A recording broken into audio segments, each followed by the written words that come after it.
Good afternoon, this is Officer Iniguez with the Manhattan Beach Police Department.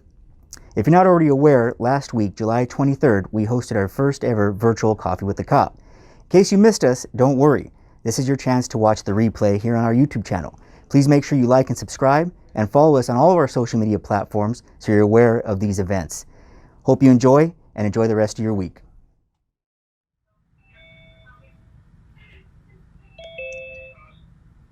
All right, good morning, everyone. Welcome to our first ever virtual Coffee with the Cop. This is Officer Iniguez, the Community Affairs Officer here with the Manhattan Beach Police Department.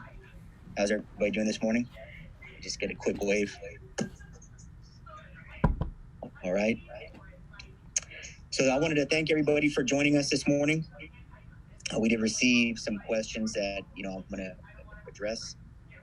Before we do that and get into the questions, I just wanted to announce who's going to be joining me this morning here. So joining me from the police department, we have Motor Officer Pereira from our Traffic Bureau. Will, if you're there, you give us a wave. Hey, good morning, everybody. We also have Detective Leach from our Detective Bureau.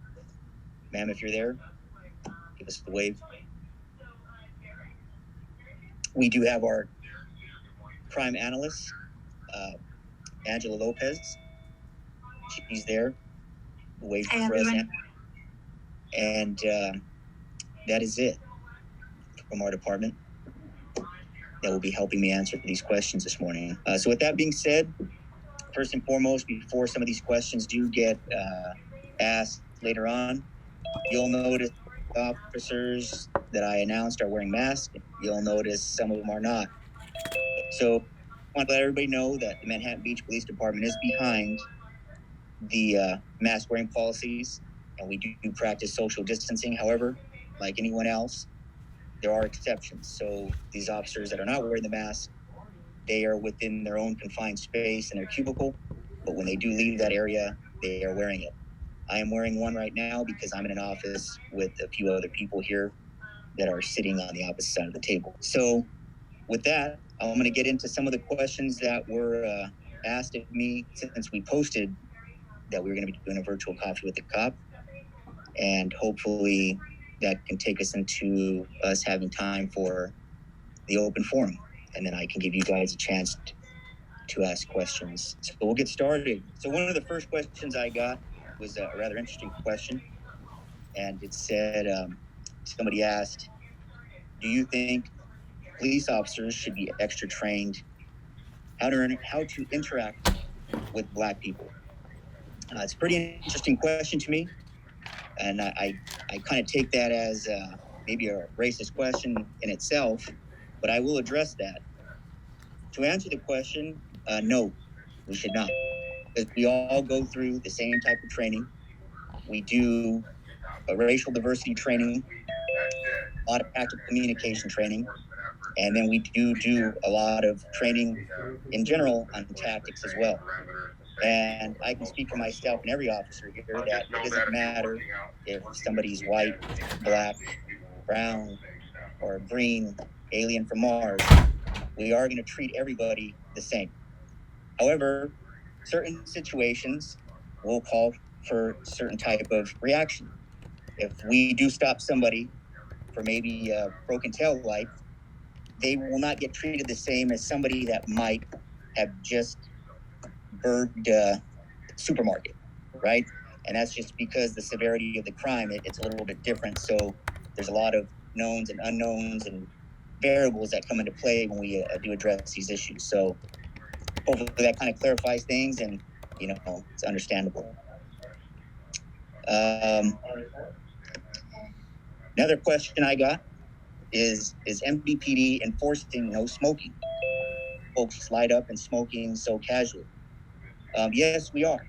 We still go out there and enforce the laws day to day. We can catch, and some people do slip through the cracks. We can't be everywhere at once, but yes, we are still enforcing the no smoking ordinance here in the city. Another question I got pertains to masks. It says, do we have to wear a mask while exercising. Yes, there was a state mandate for masks, and there was very few exceptions to that mask, and I can read those out to you guys. One of the exceptions was any persons that are 2 years old or younger, persons with medical conditions, mental health conditions, or disabilities that prevent wearing a face mask, person who are hearing impaired or communicating with a person who is hearing impaired, where the ability to see the mouth is essential for communication, and persons who are swimming or engaged in other water-based activities. So if you're not exercising in the water, a mask is required. Here's a good one. Somebody asked how we were all doing during these difficult times. Like most people, we're hanging in there. We still have a job to do. We're going to be as professional about it as we can. But I think with anybody, we are human too. We do have lives, and there's certain aspects of the job that have taken a toll on some of us, and our personal lives. But we're managing through it. Any of the other officers that are on with me want to chime in on this question, since it kind of pertains to all of us? Officer Pereira. Yeah, we're definitely going through some different times right now, but law enforcement is one of those professions that we have to change with the times. So we're adjusting, we're adapting. The community support here in Manhattan Beach has helped a lot, quite frankly, compared to other parts of the nation, other parts of the state. So with the community support, I think Mbpd has been able to adapt accordingly in a positive way, not only with the civil unrest, but with the virus as well. We're trying to do our part, to educate people about how to stay safe with wearing masks and such. But overall, I think we're as an agency doing well. Morale here is pretty good. So I have no complaints. Somebody else wants to chime in. Any other officer joining me have anything to add to that? I think Will said it perfectly. So I echo what Will said. I think all of us are going through the growing pains of all of this, and we're doing the best that we can. And we rely on the support from the community, our fellow officers, and our command staff. Sounds good. With that being said, what both Detective Leach and Officer Pereira said, I didn't get just a lot of questions and emails since we posted this thing. I did get a lot of emails and responses on Instagram and the social media platforms of just the sheer support that the community does give to us. And I do want to take time to acknowledge that, because I came looking for your guys' support is what makes us coming to work, every day, worth it. I mean, there are some places right now in this country where, police are not really looked at as, the best people, but here in Manhattan Beach, I know you guys have faith that we're doing our job and we're out there being proactive, and, we're doing the right thing. And I know you guys are confident, and that alone, having that support from this community is great. And, everybody out there that support, I want to thank you guys, because you guys keep us coming to work every day, doing our job and taking bad guys off the street. So back to some of the questions. Another question I got was a pretty good one. It says, is Mbpd still hiring? If so, how many? Yes, we are. We are still hiring. We do have, vacancies here that need to be filled. And to my knowledge, we are hiring for 4 spots. So that is what we are for right now. Anybody's interested out there, or knows somebody that's interested or might be a good candidate, send them our way. We could always use the help. Another question I got is, which mask have we found to be the best? It goes down to basically personal preference and what it is exactly that you're doing or you're engaging in. Right now I'm wearing a cloth mask. I have multiple. I try to wash them daily, switch them out. But, if we definitely go into an area as an officer that, somebody might have come in contact with somebody that was COVID positive, or somebody that did test positive for COVID, we'll probably be wearing an N95 and something a little bit more protective for us, so we don't get, contaminated with the COVID. So again, it's personal preference. There's all kinds of masks out, all types of face coverings. My only advice is just be courteous. to those, around you, follow the law, wear face masks that best suits you and for your situation, and you guys should hopefully be fine. Hey, Chris. Yes, sir. We have a question here from the chat. Okay. Kelly asked, I heard there were more patrol assignments. Did that affect morale? And just to answer Kelly, especially during the height of the civil unrest and the pandemic going on at the same time, we did have some schedule modifications to maximize patrol staffing. Several of our detectives and the traffic section were actually assigned to patrol to minimize risk. So we were doing a little bit of team policing for a little bit, but schedules have kind of stabilized now, or quasi back to normal. We're still adjusting to help out with social distancing and stuff like that in terms of our schedules, but patrol will always try to be staffed, but none of that, I think, in my opinion, has affected morale here at the station. So that's answering Kelly's question about patrol assignments and morale. Sounds good, Will. Thank you for that. Back to some of the other questions I got through the emails. Somebody asked me about six-man and the volleyball tournaments, being that they're canceled. So how is Mbpd adjusting their budget and or expenditures? The only real way to answer that is, we don't have to hire any overtime for those positions. Business will just resume as normal since these events are canceled. So officers, instead of being out there on the beach on an overtime basis, handling the volleyball tournaments, if we do need some, they would be assigned to other tasks or wherever we see need in the department. Hey, Chris, can I jump in real quick? Yeah, go ahead, sir. So this is Sergeant Tim Zins, Manhattan Beach Police Department, obviously.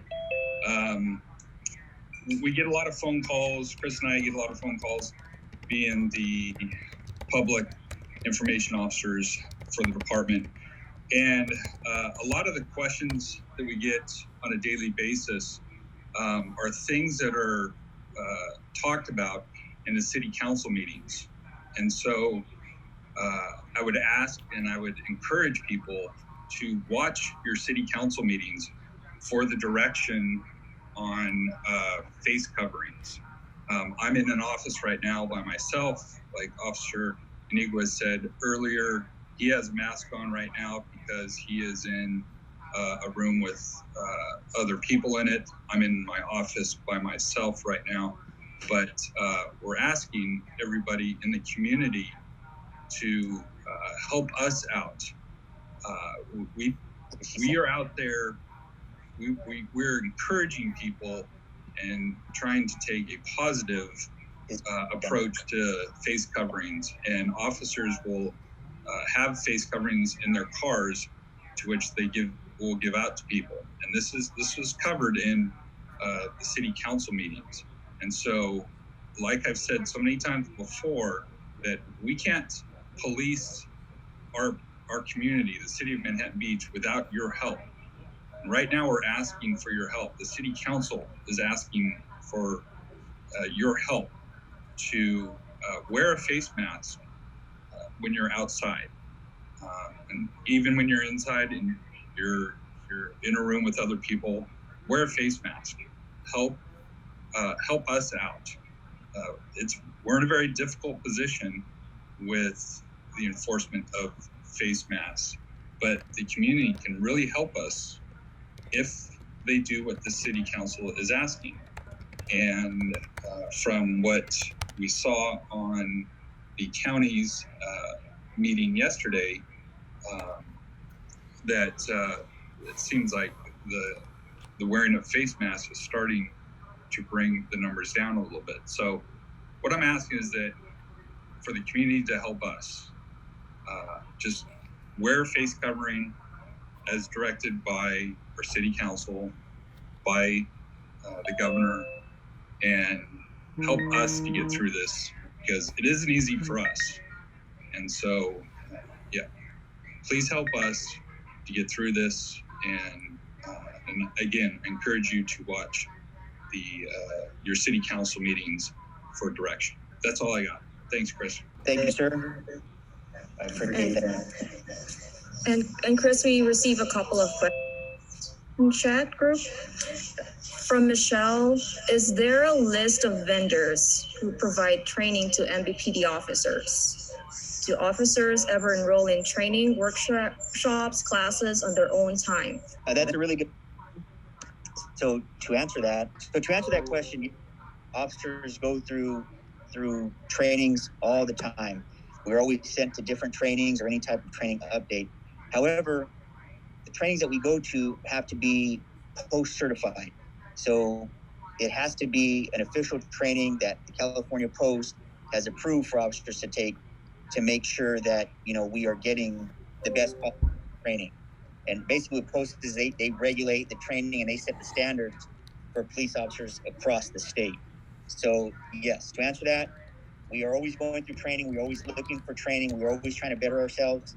Law enforcement, if there's always something to learn every day. Something is always changing, right? I mean, there's just so many different things. I mean, look at the times we're in right now. We're facing right now. We weren't facing, 3, 4, 6 months ago, right? So, like Officer Pereira said earlier, we have to adapt to these changes. If you're not continuing to learn or, wanting to learn, then we have failed.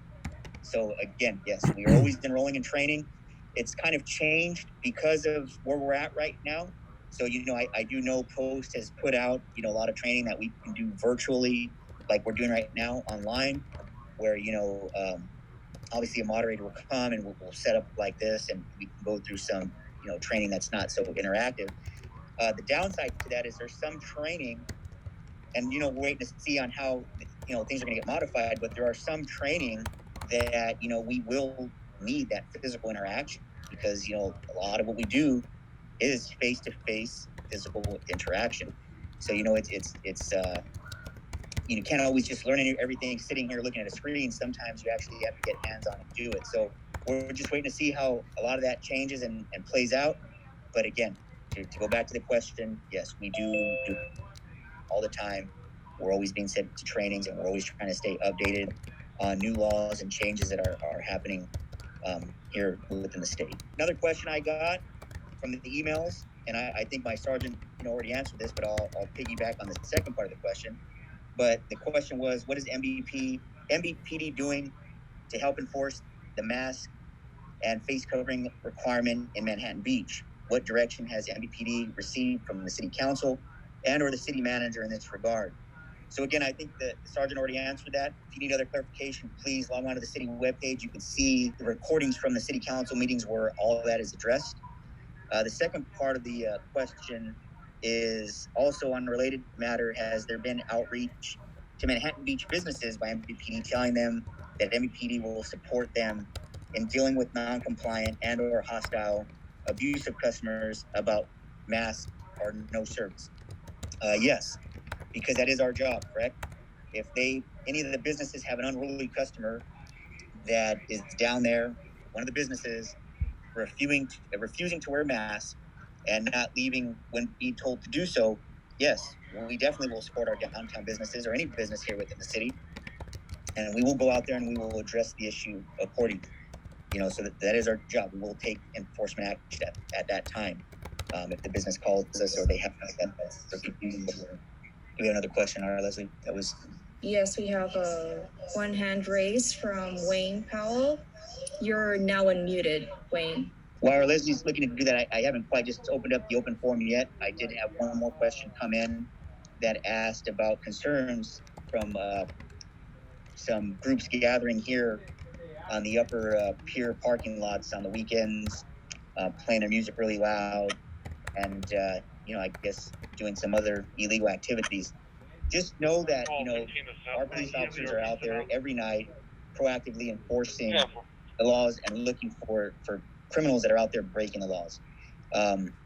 Sometimes if we're dealing with something else, when the call comes in and they get dispatched and we get there, they could already be gone because they know that people are calling and, the police are on their way, right? They don't want to get in trouble, so they leave.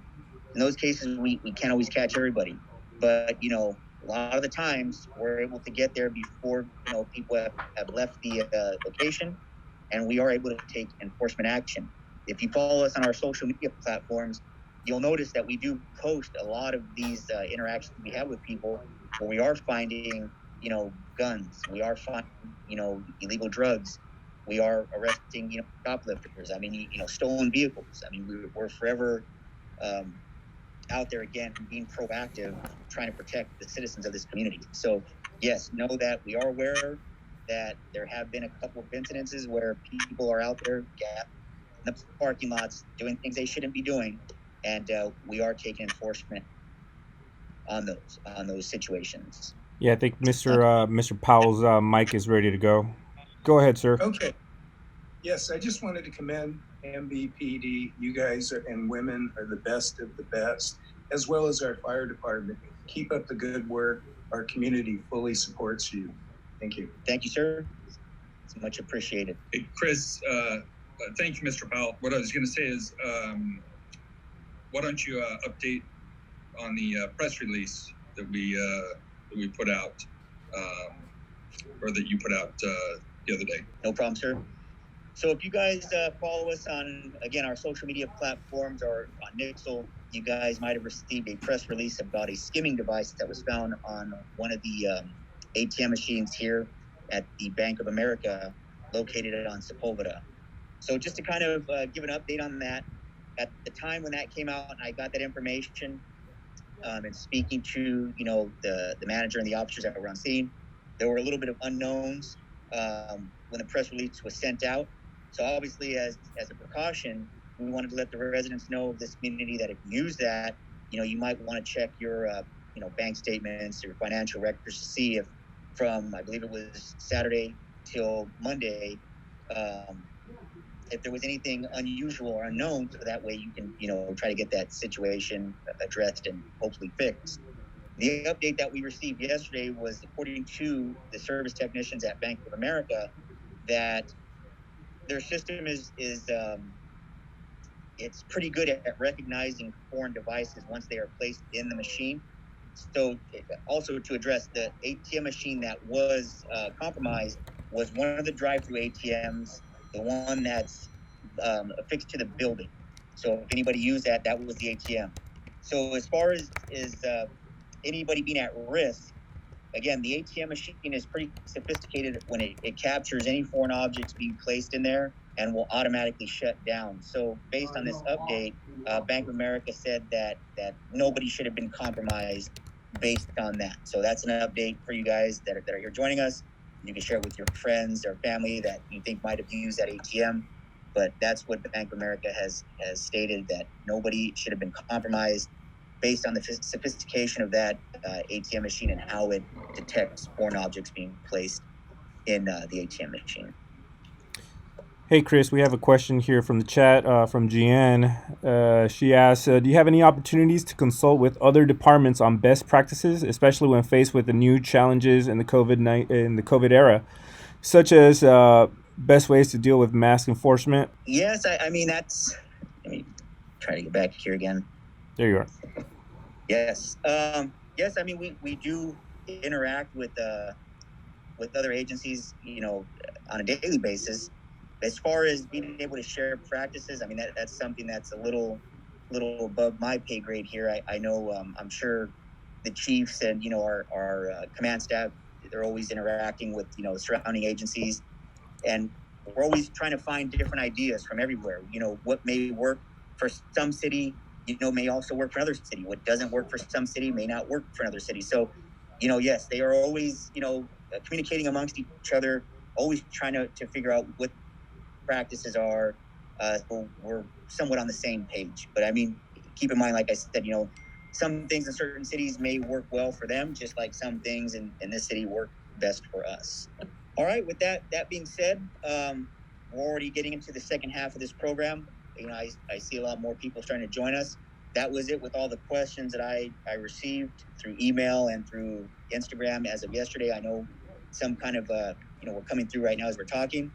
We're going to do this right now as an open forum, and I'm going to allow you, the citizens that have called in to join us, ask questions, and we can try to address them as best we can. Just remember, we have members of our department here, so if it's a traffic-related question, feel free to ask that. Question about maybe a particular case, feel free to ask that. and we're going to try to get you the answers right now, as we would if we were hosting this at, Coffee Bean down the street. With that, go ahead and start raising your hand, and I'll have our Leslie, who's see if we can get you live to ask questions. We have a question from Mike Mikulski. Go ahead, sir. Yeah, hi, Chris. Just really a quick question about information. We don't really do the neighborhood watch anymore. At least I haven't gotten a notice from Neighborhood Watch in months. I did see something the other day about crime stats, and but I think that's the first thing I've seen. And so my question really is how do we get the information? I know you have a new crime statistics person, and she's wonderful. She just put out something recently. How do we get the information on what's happening, and then how do we get information in real time? Because I've had several situations recently where there have been helicopters overhead, and nobody's known what's going on, and rumors and stuff on social media, and it's all very unreliable. Is there going to be more of an effort to get both the crime information, statistics out to people, and also real-time information when something is happening? Like, I think like just a month ago, for example, there was a helicopter just a block from my house, and they were Mbpd was bringing down I think it was a stolen car suspect. But I wouldn't have known that, except that I happened to live a block away and was able to kind of gather that from my neighbors. So real-time information, and then also crime statistics. That's my question. That's a good question, sir, and I think we have spoken before. Yes. So to answer that, the Neighborhood Watch emails, they still go out. Our Leslie, I see them every week. Our Leslie still sends them all out, and she's always adding in there any new information, any updated information, anything that the watch she gets out there. As far as why you're not receiving it, I would try to find who your block captain is. If not, our Leslie and I can look at that after we're done here and get back to you, or you have my email. You can email me and we can get you that information. But they are getting the emails. So why you're not getting it, I do not know, and we definitely will look into that for you. As far as real-time information, any significant event that occurs, whether it be a stolen vehicle or there's police activity, we do put out a nixle. So you should be receiving a nixle if you signed up for that, and getting those alerts that, hey, stay clear of this particular area. There's police activity going on. Sometimes we won't go into specifics depending on what exactly is happening, but we do put out that, hey, this is what's going on in that particular area. Usually you could also find a follow-up to that of what happened, depending on what it was, on our Facebook, Instagram, Twitter accounts, because we will post what occurred on those accounts if it's something of significance, right? Keep in mind that a lot of times there are false alarms. I think, in law enforcement, we get that a lot sometimes. And I'm not saying that, people on if they see something, but obviously we have to go there and investigate, correct? And we go based on what we're told. There, it could be nothing. So at that point, there's really to get people alarmed that, hey, this is what's happening, if it really is nothing, right? So we do put out, again, if there's something of significance, we will put it out on some of those platforms to let everybody know what happened.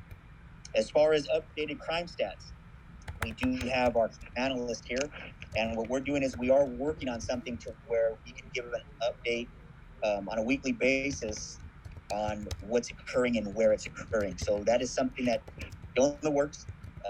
Unfortunately, these things do take time because we want to be accurate on what we're putting out there. We don't want to give out, any false information, and we want to make sure that it's going to be really user friendly or very easy for people to understand how we're doing it. That makes sense. Yeah. Thank you. You're welcome. And another question from Michelle V. I'm sorry. V. Go ahead. I think I'm unmuted now. You are, yes. I Oh, can hear you. perfect. Okay. I just thank you for doing this. I was curious if Manhattan Beach, since we are part of like a South Bay community, I am a Manhattan Beach resident, but if there was any sort of statement on how you feel about like Torrance PD being in the news with the shooting of like Christopher DeAndre Mitchell, and if there was any sort of like comment on that you guys have of like, obviously I know it's different police departments, but if you have a statement of like actions and how the police department has handled it, and what your views are on independent oversight committees happening within police departments. As far as what's happening over there in Torrance, I'm really not at liberty to discuss that. I mean, they are, like you said, a different agency, so they're going to handle their situations how they see accordingly, and what they see fit for what it was that occurred. So as far as having any comment on that or being able to speak on that, I have no comment on that. How about on just independent oversight agencies in general for reviewing cases? If there was a Manhattan Beach Police Department case, would you like advocate for an independent oversight committee, or do you feel that that it should all be handled within the police department itself? I'm for however the department wants to handle it. If I know I'm in the right and I have nothing to, they can bring in whoever they see fit to investigate it. I mean, and it's common practices that we do have already in place. I mean, if something were to happen here, a significant event, we're going to have multiple, agencies coming out here to help our department investigate these things. So, again, it is a process, and there is that we have to follow. And like I said, hey, Chris, is there any way I can help out? Yeah, go ahead, sir. Hi, how are you? I'm Steve Kitsos, the Detective Sergeant for the Manhattan Beach Police Department. And if there is like a shooting or something significant, the District Attorney's Office would come and assist in the investigation. As far as like an oversight committee, the LA County Sheriff's Department would come out and assist with the investigation if the Manhattan Beach Police Department was involved in the shooting. We would not investigate the shooting ourselves. So does that answer your question? It does, yeah. And I know that the Torrance is a separate issue, but I guess I was just saying if it was closed and the community was advocating and wanting an independent oversight committee, is that one of those things that's just too hypothetical that you can't make a statement on, or is it? We will comment on anything with the Torrance Police Department. They can handle their own. But I'm just saying, as far as Manhattan Beach Police Department, you're saying, if I understood your question correctly, you asked if something happened in Manhattan Beach, would we feel comfortable with an outside independent someone handling the investigation independently outside Manhattan Beach? That's correct. If a Manhattan Beach police officer got in a shooting, the LA County Sheriff's Department would come in, the District Attorney's Office would come in, and they would investigate the shooting of what happened. So I think that answers your question. More or less, yes. Thank you. Okay. All right. Sounds good. Next question. Yes, we have one raised hand from Cooper. Can you unmute yourself, sir? I have unmuted myself. Can you hear me? Yes. Okay. My question is, do you have any comment on the data that shows that people of color are disproportionately likely to be arrested in Manhattan Beach? And I am not referring to the KABC referrals. Statistics, I'm referring to the hard data. Yeah, so when it comes to those statistics, I have to refer you to the city council meeting that occurred on Thursday, July 9th. Chief of our police department covered all that during that particular session. So I beg your pardon, can I interrupt you for a second? Chief Yeah, Abel, I was at that meeting, and Chief Abel did address the ABC 7 analysis of arrest data, which there were problems with, and I totally agree with Chief Abel, who's doing a terrific job, by the way. Totally support that man. But there is more data, perhaps you're unaware. Hard data does show that people of color are disproportionately arrested in Manhattan Beach. I can certainly provide you with a website that shows that. Are you just unaware of that data, or do you not have any comment on it? I mean, yeah, I'm always open to any new data that might be out there. And, if you would like to email that to me, my email address is posted on the flyer that you received this information from. Yeah, you can go ahead and email it to me, and then I can try to get you an answer offline after, once I see what it is that you have and can compare the two. Okay, thank you very much, sir. You're welcome. I think Kelly already asked a question. Kelly, go ahead. Can you hear me? Yes? Yes. Okay, good, thank you. I want to give a different kind of acknowledgement and thank you to the to the department. For the last few years, you've participated in a nationwide effort called the Pink Patch Project. Every fall, a lot of law enforcement agencies raise money for breast cancer. And here in Manhattan Beach, my Seroptimus Club has been working with you and really proudly partnering as the recipients of the funds we raise. And we have a project for women with breast cancer who are undergoing chemotherapy. So I just want to say thank you, since we're in a public forum, and Chris and I talk from time to time, and I know that you're getting ready to ramp up your efforts for this fall. They sell t-shirts and things. They made these great challenge coins a year or two ago, and they're available. So if you have any during the COVID time, just be sure and keep us apprised of your plans, and the whole community. I know everyone would want to support you in what you do. So thank you. Thank you, ma'am. And yes, to kind of just jump on that really quick, we haven't forgot about Pink Patch Project. I know we did speak, and we are actually working on it now. So we are coming up with a new t-shirt design for this year. And we will be also looking at maybe a few other little gift ideas and things that we can sell here to support, the Pink Patch Project and your Seroptimus Club. So yes, once we have all this figured out, we got all the designs in place and everything, we will definitely be posting it on all of our social media platforms and trying to get the word out there to gain support for this cause. Thank you. Thank you. Hey, Chris, can I jump in real quick? Yes, sir. Hi, Kelly. Thank you very much. Good to see you. It's been great working with Seroptimus in the 4 years I've been in, the 3 years that we've been working with you guys. It's been wonderful. We look forward to working with you this year.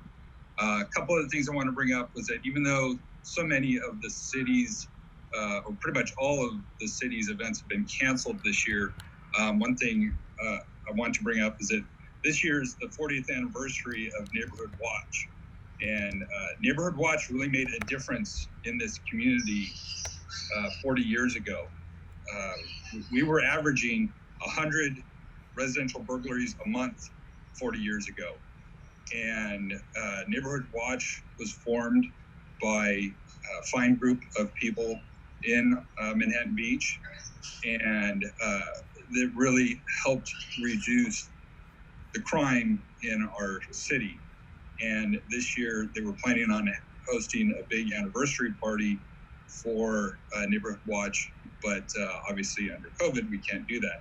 They are looking into other options about how to celebrate this. So I just want to acknowledge the 40th anniversary of Neighborhood Watch, and that other things that will come up, like the Santa float, or we're looking into other options of how we can do things that are still great with our community, but keeping our social distance. So just want to let everybody know that we're looking into other options to keeping some of our programs going. So thanks, Chris. Thanks. We have more. Justin, go ahead. Hello. Excuse me. Thank you so much for your work, risking your lives to save ours. I understand that there's always room for improvement, and it's important to improve in honest self-reflection on when improvement is needed. However, I just wanted to say a big thank you so much for helping to keep us safe. That's number one. And then number two, unrelated question. Can we ride the Fat Tire electric bikes with the surfboard trailer onto the sand to the beach? And the To answer the part of the question, or the first part of your comment, I wanted to thank you for that. Like I said, earlier, it's people like you that, show us the support that make coming here every day a wonderful experience, and why we're here to do what we do to keep the citizens safe. To answer your question, Officer Pereira, do you have any comment on that one, or an answer for this gentleman's question? I think you're referring to the off-road bicycles with the fat tires. Electric fat tire bicycle. Electric. Yeah. In my opinion, if you're going maybe from your car to the beach just to carry your board or whatever, I don't see a problem with it. But now that if you start riding on the actual sand, I can see a problem with that. I don't see a problem with you using that type of bicycle on the bike path. I think it's well within legal limit. So to and from your car on the sand, I don't see a problem with, but you start riding in on the sand, you might have some issues, especially, how the beach gets crowded and stuff like that. And those, if you see beach patrol trucks, we have a designated road on the sand, and we try to keep that, safe, and we don't want it starting to get occupied with bicycles like that. So use the bike path to and from your car on the beach with the board. I don't see a problem with that. All right, look right here. Thank you very much. A question from Michelle. The 2015 Racial and Identity Profiling Act here in California only applies to larger departments, I believe. Does Mbpd compile such racial profiling data on traffic stops, not just arrests? So to answer that, when they came out with that, there was a certain time frame of when all agencies had to be in compliance with that. So yes, it did hit the bigger agencies first. So obviously LAPD, LA Sheriffs got hit with that, and they had to be amongst the first of the agencies that had to comply with obtaining that data. So yes, we are following suit shortly, and we will be in compliance with obtaining these data when we have everything in order to do so. Yes, Ms. Delpha Fled. Yes, I was in downtown Manhattan Beach yesterday, and I was pleasantly surprised to see that everybody, and I mean everybody, had on masks. I realized it was very close to the police department, but nevertheless, people were wearing masks. But I am concerned still about what I hear, because I haven't been down there myself, because I hear that the pier and the esplanade, the walkways down there by the beach the people are not adhering to the mask policy nearly as well. And I'm wondering if you have any comments on that. Yes. So again, we are proactively enforcing this mask policy in our city to try to keep everybody safe and healthy, correct? So this past weekend, we were out there doing proactive patrol. We did have code enforcement out there, and then our CSOs were out there. So we see them as, we catch them as we see them, correct? I mean, again, there must have been, a few thousand people out there on the beach this weekend to how many officers we have. So, unfortunately, we're not going to be able to get everyone, but, we do try our best to make sure that we're out there enforcing it. And again, if we see somebody not in compliance, it will be addressed. Are people social distancing down there as well? Again, it's one of those situations where we go out there, and we do actually have for the summertime, a beach patrol.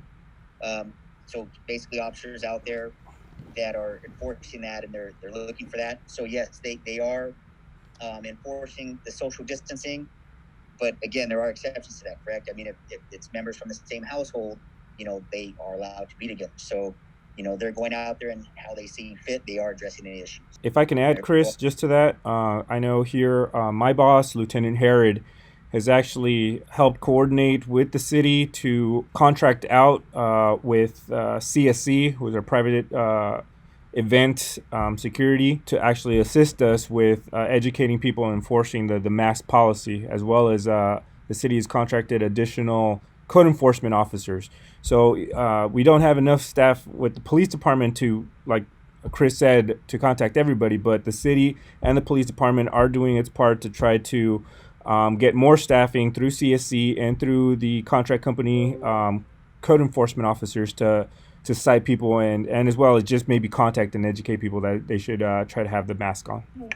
And also, I would ask people again, please watch your city council meetings, because the mayor is very clear, and the city council is very clear on the direction that the city of Manhattan Beach is taking towards face coverings. And they discussed all of that they were down there themselves with the CSC officers and with the officers, and that many, probably thousands of warnings were given. And then, people that had the masks around their necks, they told them put them on, provided people with masks that didn't have them, and the citations were given out at, the the last ultimatum. And so we work off of the direction of the city council. So again, please watch city council meetings, and we work off of the direction of the city council and the mayor and the chief of police. Hey, Chris, and anybody at in the community affairs office, we do have a question about the Citizens Academy from Susie W. Any word on a new class for the Citizens Academy come spring? Maybe a virtual one would work. Love this forum, and thank you for the continued transparency and for continuing to educate our community. All right. Thank you, Susie, for that. And to answer the question, yes, we are looking to try to keep the CPA going. Again, there's a lot of variables that come into play as far as how things are going to be come January, February, and which route we're going to take. So yes, we're already planning for a CPA. We don't know how it's going to be conducted, but we are planning to do another class in 2021. This is your time, folks. Anybody have any other questions? We still have about maybe 10 minutes left. Feel free to ask. If you don't know how to use the raised hand feature, you just go to your the more menu, and then you just click on raise your hand. That way we can know, because we can't see everybody that's on at the same time. But if you want to raise your hand, or maybe even type your question in the chat box, we'll try to answer it live. And see Mr. Joe Franklin. Go ahead, sir. Hi, thank you very much. First of all, we just want to express a great deal of support for the Manhattan Beach Police Department and Fire Department. You all are doing a great job. It's a primary reason that many of us from Manhattan Beach over the years is the safety, and then also the schools. It's very important that we acknowledge that all the work you've done over the years, the statistics that people have been mentioning, they've just been outstanding. I mean, there's been talk of saying, go to other police departments, learn from them. So many other police departments can learn from you all. So I just also wanted to make, that very clear. And also, you may have seen these signs throughout the city. Yes, sir. So this is actually, a totally grassroots movement by several residents. They helped me, they asked me to, make the announcement today. It's available for the asking. If you have Nextdoor, just go and search for the thank you post. It'll give you the names and telephone numbers of people to call to get your own poster. We've got the poster, and we've got the lawn signs here. So I think you've been seeing them. We're on our 5th printing. We've been asking for donations, and those donations solely go to making more signs to give out to people and businesses. So express your support for Manhattan Beach and Fire Department. Go to Nextdoor. You can also contact me. I'm on Facebook, Joe Franklin, and Pang has been, she's the one that actually started it, and Lee Phillips and Lucia Ames. So total roots, and again, we want to express our support for all of our officers out there. Thank you, sir. That's really appreciated. And yes, I had the opportunity to see some of those signs while I was driving around this weekend, working out on patrol. And again, I can't express on behalf of this department how much we appreciate the support from the community and people that, are putting up like that, especially in times like this. So again, thank you so much for that. Absolutely. Yeah, real quick, Chris, if I can jump in. Thank you, Mr. Franklin, for bringing that up. I've had several calls and emails from people saying, how do I get one of those signs? And they said they thought that we were making them and selling them or stuff like that. And the best answer I had for them was, go on Nextdoor. I'm sure that they'll find the answer on Nextdoor. So we couldn't appreciate you guys so much for the support. It's like I said, we can't police this city without the support of the city. So thank you so much, Mr. Franklin. Oh, absolutely. It's our pleasure. And thank you all. Thank you. And sorry for the confusion. It's taken off. It was first introduced at the 4th of July rally that we sort of quickly put together downtown. And Judy said, hey, can we make signs, to thank the police department and fire department? So I said, absolutely, let's do it. And it's just grown from there. So there's probably about 700 signs out there now. Thank you, sir. This one's from Brian. I have a question. I still don't know about the National Coffee with a Cop for this year. So the question, if I'm understanding, is, are we going to have a National Coffee with a Cop this year? So to answer that, yes, we will. Not sure how it will be conducted at this time, but more than likely, we probably will be doing it the same way we're doing it now, virtually on Zoom. So yeah, that we will still be doing it. My goal is to try to plan more events like this that I can, to try to reach out to the public. You guys could ask questions, to know what's going on, be able to email me, get answers. Again, we're in difficult times. I like the face-to-face personal interaction. Unfortunately, we can't really do things like that because of the social distancing and so forth. But yes, we will be doing something, and it's going to be more than likely via Zoom. Next from Leonard. Is the Mbpd lobby open? I need to drop off old prescriptions. Thank you. Yeah, the lobby should be open. You just come and you have to doorbell and let them know what you're here for, and they should let you in, and so you can drop that off there. Anybody here live have any questions for us? Anybody? I see one from Jean. So many fireworks lately. It seems like every night.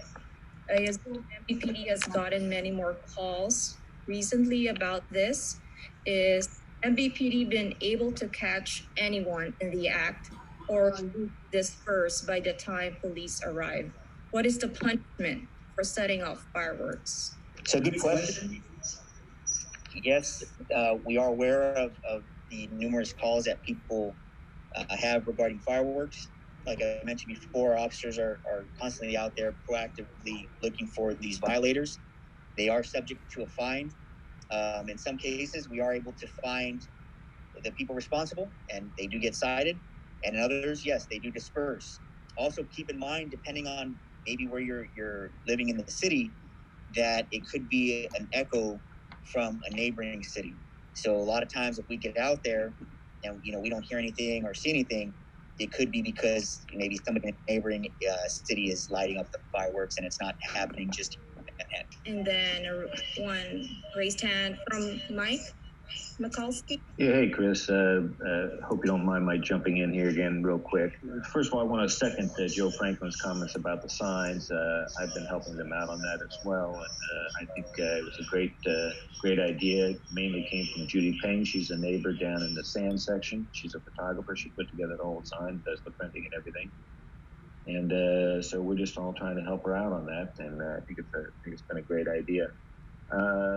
Real quick on the crime stats that I got the other day from lady, not my neighborhood watch person, but another neighborhood watch person, and it seems to show that everything is holding pretty steady, except for a vehicle and a vehicle theft. Am I right that there's been a huge spike in vehicle theft in Manhattan Beach over the past couple of months? It looks like it's almost equal to the total amount from last year. Yeah, so a lot of that, there's a lot of factors that come into that, and I'll let Detective Leach chime in on that in a moment, or Angela. But, again, I can't express enough. A lot of that occurs because people, they fail to lock their vehicles at night. And a lot of these criminals, when they work their way into the cities, and they start, looking for, targets of opportunity. They check for door handles. That's why you'll go out, you won't see any shattered glass on the floor. It's people forget to lock their vehicles, and we can't stress that enough. I'll be out on patrol in a graveyard shift, and I can drive down Ocean, and I can't tell you how many people leave their garage doors open. So we relay this information all the time. Lock your vehicles, secure your vehicles, take your important belongings out of your vehicles, shut your garage doors. We continually say it. It's just people that have to do it. Angela, Detective Leach, you guys have anything you want to add to that? A lot of the vehicle thefts and the vehicle burglaries is exactly what Chris is saying, is vehicles are left unlocked. A lot of people leave their personal belongings, the keys, the purses, laptops, iPads, electronics. They're leaving those in the car. Criminals are notoriously opportunists, and like he said, they go down the street and they check door handles. I have plenty of video and plenty of cases of them doing just that. And when they find a door that's unlocked, they go through the vehicle, they take what they can find, what's left in there. And sometimes if the keys are left inside the vehicle, they actually take the vehicle. I'm not sure, we'll have to ask Angela, but I think a lot of the statistics you might be seeing are stolen vehicles that are coming into the city that we're finding, or the patrol officers are finding and arresting people in stolen vehicles. So it's, if you don't mind, so it's not necessarily vehicles being stolen here. If you arrest somebody for a stolen vehicle that maybe got picked up by the license plate reader, that still ends up in your statistics for vehicle theft? So yeah, you're correct on that. So the ones you guys are receiving are the ones you're referring to where it shows that we did have a spike are going to be including also our recovery vehicles.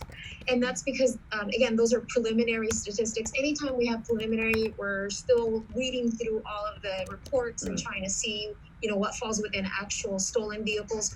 So that's probably how many we had last year as well. But after our records clerk went through all of those cases and saw exactly which ones were actually stolen out of the city, that number will drop. So right now it just seems high just because it includes, like we said, things that are maybe a recovered vehicle by a license plate reader, or an officer saw something suspicious, stopped the vehicle, and then realized that the vehicle was stolen and then recovered. So that will be represented on there. And again, only because it's not final or official statistics, it's because it's preliminary at this point. Okay. Thank you. Yeah, for sure.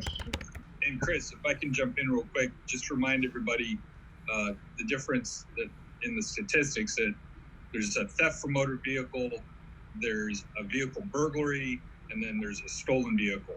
So the theft from motor vehicles, when the vehicle's left unlocked, which if people lock their cars more in our city, our property crimes would probably go down by 50%. So that's a theft from motor vehicle if you leave your car unlocked. If your car is locked and you have a window smash or a lock pride or something like that, that's vehicle burglary. And then obviously a stolen car is a stolen car. So just want to clarify that. And I saw a couple comments there on what is the 9 p.m. routine. That is when we encourage people to go out at 9 o'clock and make sure that your vehicles are locked. So if you have any other questions about the 9 p.m. routine, you can contact Officer Niguez or myself here at the Community Affairs Office, or even Officer Burr. Thank you. Thank you for that, sir. With that being said, the time is 10:04. I hope everybody enjoyed this first virtual Coffee with the Cop. To my understanding, I believe we are the first one in the South Bay to do this. So I'm kind of proud if that information is accurate. But again, stay tuned. Follow us on social media, Facebook, Instagram, Twitter. We'll be doing more events like this, and I hope to have another one of these coming up soon. So thank you for everybody that joined us, and have a great day. And again, thank you for all the support that you guys given us. It's amazing. Thank you.